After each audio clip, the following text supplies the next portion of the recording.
1 KG butterscotch এই কেকটা অর্ডারের সাথে ছোটোবেলার কিছু স্মৃতি মনে পড়ে যায়।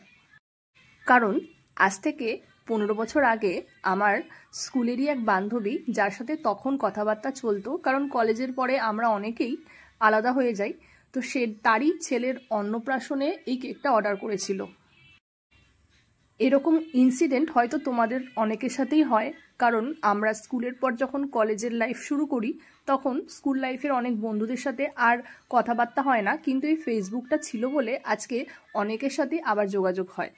তো যাই হোক, কেকটা অন্নপ্রাশনের ছিল বলে আমি ইয়েলো কালার করেছিলাম, কারণ ও স্পেসিফিক আমাকে কোনো কালার বলে দিয়েছিল না, আর কেকটা ছিল সেমি ফন্ডেন্টের।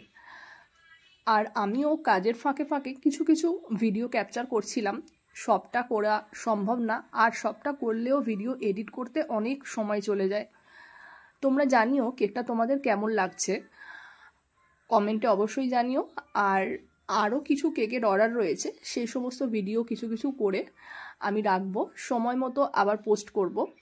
আর তোমরা যখন কোনো কেকের অর্ডার দাও তখন অনেকেই বলো যে আমাকে আমার মতো করে দিতে, একটা আইডিয়া অবশ্যই তোমরা আমাকে দেবে, কিন্তু পুরো কেকটা সেম টু সেম করা কখনোই সম্ভব নয়। এমনকি আমার নিজের কেকের অর্ডারও, নিজের অর্ডার করা কেকও যদি তোমরা আমাকে দিয়ে বলো যে এই কেকটার মতন পুরো একদম সেম বানিয়ে দিতে, সেই কেকটাও আমি করে দিতে পারবো না, কারণ একটা কেকের জেরক্স করা কখনো সম্ভব নয়।